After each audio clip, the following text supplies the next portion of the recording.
શું તમે જાણો છો આ કોણ છે? આ છે ચોરણિયા ગામના મહિલા પંચના પ્રમુખ ગૌરીબેન. લીંબડીથી આશરે 5 કિલોમીટર દૂર આવેલા આ ગામમાં આપણા મલકમાં દ્વારા મહિલા પંચની સ્થાપના કરવામાં આવી.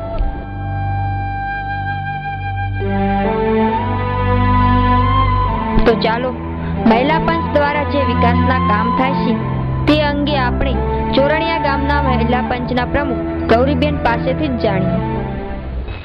ભાગ્યોદય હોટલનું સંડાસનું પાણી અમારા ગામના તળાવમાં આવતું, જે પાણી અમને નડતરરૂપ થતું હતું. તેથી અમે ગંદા પાણીનો પ્રશ્ન ઉઠાવ્યો હતો. અમે તાલુકા પંચાયતમાં અરજી કરી અને રેલી કાઢી હતી.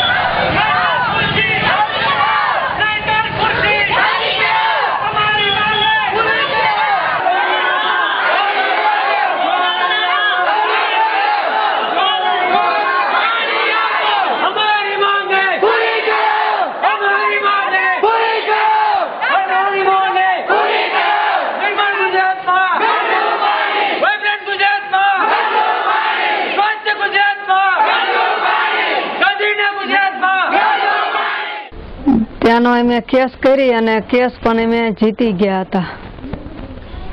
બીજો પ્રશ્ન ઉઠાયો હતો હેરે હેરે, તે એમ કે નદીની લીજ જે ચાલતી હતી ત્યાંનો, તો એમ કે નદીના લીજના કારણે અમારે વાડીઓનું નુકસાન ભયંકર થયું અને અમારી વાડીઓ તણાઈ ગઈ, કૂવા તણાઈ ગયા, 2 મશીન, પાઇપલાઇન, અમારો જિંદગીનો રોટલો એમ કે હાવ છીનવી લીધો.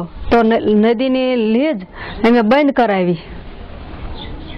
હું દરેક ગામની બહેનોને સંદેશ આપવા માંગુ છું કે તમે જે રીતે ચોરણિયા ગામમાં મહિલા પંચ બનાવ્યું એ રીતે દરેક ગામમાં મહિલા પંચ બનાવો. તમારા ગામમાં પ્રશ્ન ઉઠાવો અને સમસ્યાનું સમાધાન કરો.